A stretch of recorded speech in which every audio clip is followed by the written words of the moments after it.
بسم اللہ الرحمن الرحیم۔ السلام علیکم، آپ دیکھ رہے ہیں الف نیوز اور میں ہوں آپ کے ساتھ ماجد علی۔ شامل کرتے ہیں آج کی ون لائن ہیڈ لائنز۔ مقبوضہ کشمیر میں بھارتی فوج کے ٹرک پر حملہ، بڑے پیمانے پر ہلاکتوں کا خدشہ۔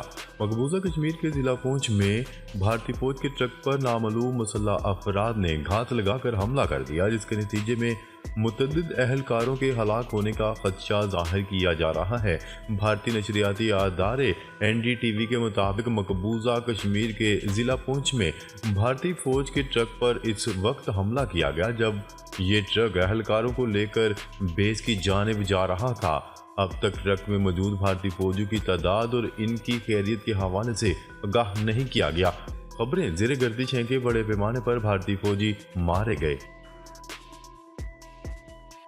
حماس کے مکمل خاتمے تک جنگ بندی نہ کرنے کا اعلان۔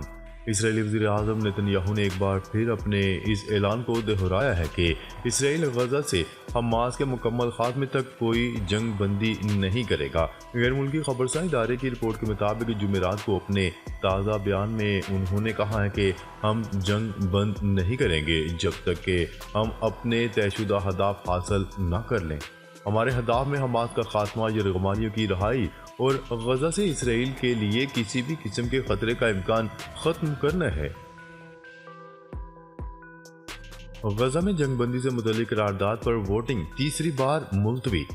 غزہ میں جنگ بندی سے متعلق متحدہ عرب امارات کی قرارداد پر اقوام متحدہ کی سیکیورٹی کونسل میں مسلسل تیسرے روز بھی ووٹنگ نہ ہو سکی۔ یاد رہے کہ غزہ میں ہر گزرتے دن کے ساتھ شہادتوں کی تعداد میں بھی اضافہ ہوتا جا رہا ہے۔ اقوام متحدہ کے مین ہیٹن ہیڈ کوارٹر میں غزہ کی حالت زار سے متعلق جاری بحث کے دوران اقوام متحدہ کی سیکیورٹی کونسل نے ووٹنگ سے قبل سفارتکاری کے لیے مزید ایک روز کی مہلت دیتے ہوئے تیسری مرتبہ ووٹنگ ایک روز کے لیے مؤخر کر دی۔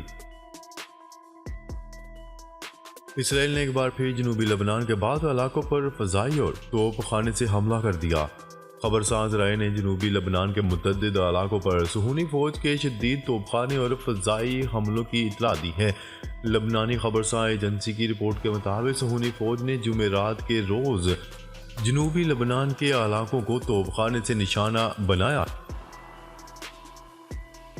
تل ابیب میں اسرائیلی جنگی قیدیوں کے لواحقین کا مظاہرہ۔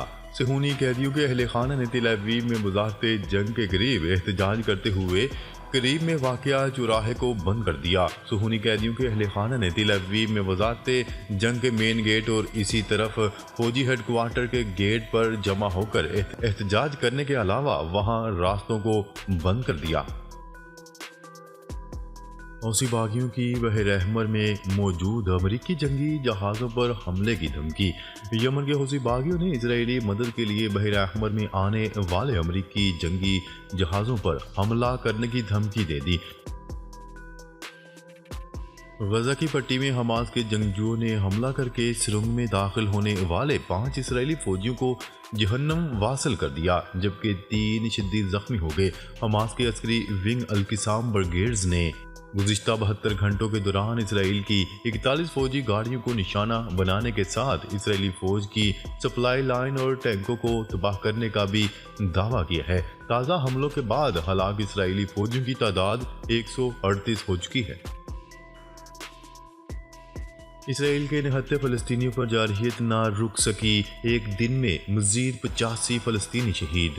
صہیونی فوج کی جانب سے نہتے فلسطینیوں پر ظلم و ستم کا بازار گرم ہے۔ جنوبی غزہ پر اسرائیلی جنگی طیاروں کی بمباری بھی جاری رہی۔ عالمی خبرساں ادارے کی رپورٹ کے مطابق صہیونی فوج نے رفح میں ہسپتالوں کے قریب فضائی حملہ کر دیا۔ خان یونس اور جبالیہ کیمپ میں بھی بمباری کے نتیجے میں ایک دن میں 85 فلسطینیوں کو شہید کر دیا گیا۔ اسرائیلی فوج نے مغربی کنارے کے شہر سیدہ پر قبضہ کر لیا۔ روسی خبرساں ادارے نے اپنی رپورٹ میں بتایا کہ اسرائیلی فوجیوں نے متعدد موٹر گاڑیوں میں سیدہ میں گھس کر شہر کے مرکز میں ایک مسجد کے قریب پوزیشن سنبھال لی ہے۔ امریکی صدر جو بائیڈن نے ڈونلڈ ٹرمپ کو نااہل قرار دیے جانے کے فیصلے پر رد عمل کا اظہار کیا ہے۔ امریکی ریاست کولوراڈو میں ٹرمپ کی نااہلی کے فیصلے پر صدر جو بائیڈن نے کہا کہ کوئی شک نہیں کہ ٹرمپ نے بغاوت کی حمایت کی۔ واضح رہے کہ کولوراڈو کی سپریم کورٹ نے کیپٹل ہل پر حملے میں سابق صدر ڈونلڈ ٹرمپ کو ملوث قرار دیتے ہوئے فیصلہ سنایا تھا کہ وہ صدارتی امیدوار بننے کے اہل نہیں، جبکہ امریکہ میں اگلے برس نومبر میں صدارتی انتخابات ہوں گے۔ اسرائیل کی کھلی جارحیت پر فرانسیسی صدر میکرون بھی بول پڑے۔ غزہ میں اسرائیل کی کھلی جارحیت پر فرانس کے صدر ایمانوئل میکرون نے بھی آواز اٹھا دی۔ عالمی خبرساں ایجنسی کی رپورٹ کے مطابق فرانسیسی صدر ایمانوئل میکرون کا کہنا تھا کہ دہشت گردی کے خلاف لڑائی کا مطلب غزہ کو مسمار کرنا نہیں۔ ایمانوئل میکرون کا مزید کہنا تھا کہ دہشت گردی کے خلاف لڑائی کا مطلب فلسطینی شہریوں پر اندھا دھند حملے نہیں ہونے چاہیے۔ شمالی غزہ میں اسرائیل کی مسلسل بمباری اور پابندیوں کی وجہ سے تمام ہسپتال غیر فعال ہو گئے۔ عالمی ادارہ صحت نے تصدیق کی ہے کہ شمالی غزہ میں اسرائیل کی مسلسل بمباری، فیول سپلائی کی بندش، اسٹاف اور سپلائی نہ ہونے سے تمام ہسپتال غیر فعال ہو چکے ہیں۔ دوسری جانب فلسطینی ہلال احمر کا کہنا ہے کہ اسرائیلی فوج شمالی غزہ کے جبالیہ مہاجرین کیمپ میں چیریٹی ایمبولینسز کو مسلسل قبضے میں لے رہی ہے۔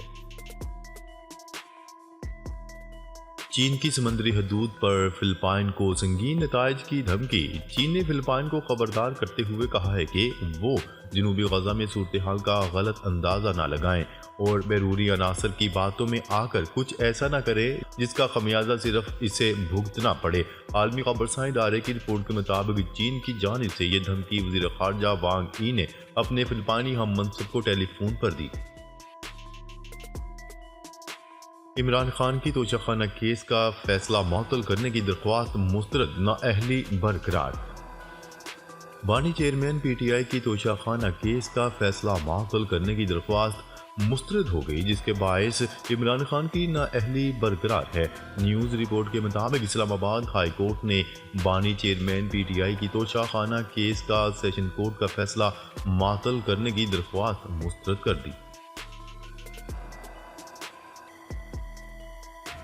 چیئرمین پی ٹی آئی کا لیول پلینگ فیلڈ کے لیے سپریم کورٹ سے رجوع۔ Chairman P T I barrister Gohar نے لیول پلینگ فیلڈ کے لیے سپریم کورٹ سے رجوع کر لیا۔ چیئرمین پی ٹی آئی کی جانب سے سپریم کورٹ میں آرٹیکل 184 کی شق 3 کے تحت درخواست دائر کی گئی۔ درخواست میں وفاق الیکشن کمیشن اور چاروں حکومتوں کو فریق بنایا گیا۔ درخواست میں موقف اختیار کیا گیا کہ پی ٹی آئی کے کارکنوں کو ہراساں کرنے سے روکنے کے احکامات جاری کیے جائیں اور پی ٹی آئی کو انتخابی عمل میں بلا تفریق شرکت کی اجازت کے احکامات دیے جائیں۔ کسی نے چڑھائی کی تو جوہری حملے سے دریغ نہیں کریں گے، شمالی کوریا نے امریکہ کو دھمکی دے دی۔ شمالی کوریا کے سربراہ کم جونگ ان نے کہا ہے کہ کسی نے چڑھائی کرنے کی کوشش کی تو جوہری حملہ کرنے سے دریغ نہیں کریں گے۔ غیر ملکی خبرساں ایجنسی کی رپورٹ کے مطابق شمالی کوریا کے سربراہ کم جونگ ان نے اپنے ایک بیان میں کہا ہے کہ بیلسٹک میزائل کے تجربات شمالی کوریا کے دفاع کو مضبوط کرنے کے لیے ضروری ہیں۔ انہوں نے کہا ہے کہ کسی نے چڑھائی کرنے کی کوشش کی تو جوہری حملہ کرنے سے دریغ نہیں کیا جائے گا۔ 51 پی ٹی آئی رہنماؤں کے ناقابل ضمانت وارنٹ۔ انسداد دہشت گردی کی عدالت نے 9 مئی کے مقدمات میں مراد سعید، حماد اظہر، فرق حبیب اور علی امین گنڈا پور سمیت پی ٹی آئی کے 51 رہنماؤں کے ناقابل ضمانت وارنٹ جاری کر دیے۔ اسلام آباد بلوچ یکجہتی کمیٹی مارچ کے 283 شرکا گرفتار۔ تربت میں مبینہ مقابلے میں جام حق نوجوان کے واقعے کی جوڈیشل انکوائری اور لاپتہ افراد کی بازیابی کے لیے تربت سے شروع ہونے والا لانگ مارچ اسلام آباد پہنچ گیا۔ قبل ازیں بلوچ یکجہتی کمیٹی کا مارچ اسلام آباد پہنچا تو ضلع انتظامیہ اور پولیس نے مظاہرین کو چنگی نمبر 26 پر روک لیا، جہاں پر مظاہرین اور پولیس میں تصادم بھی ہوا۔ اسلام آباد پولیس نے بلوچ یکجہتی مارچ کے شرکا کے خلاف کار سرکار میں مداخلت، دکانیں اور سڑکیں بلاک کرنے اور سنگین نتائج کی دھمکی دینے کے الزامات کے تحت تھانہ کوہسار اور تھانہ ترنول میں مقدمات درج کر لیے۔ ڈالر مزید 11 پیسے سستا ہو گیا۔ انٹر بینک میں مسلسل چوتھے کاروباری روز کے اختتام پر امریکی ڈالر مزید سستا ہو گیا۔ اسٹیٹ بینک آف پاکستان کی جانب سے جاری اعداد و شمار کے مطابق جمعرات کو کاروبار کے اختتام پر انٹر بینک میں ڈالر کی قیمت میں مزید 11 پیسے کمی ریکارڈ کی گئی، جس کے بعد امریکی کرنسی 282 روپے 90 پیسے سے کم ہو کر 282 روپے 79 پیسے کی سطح پر بند ہوئی۔ ناظرین، اب تک کے لیے اتنا ہی۔ مزید خبریں لے کر بہت جلد آپ کی خدمت میں حاضر ہوں گے، تب تک کے لیے اپنا خیال رکھیے گا۔ اللہ نگہبان۔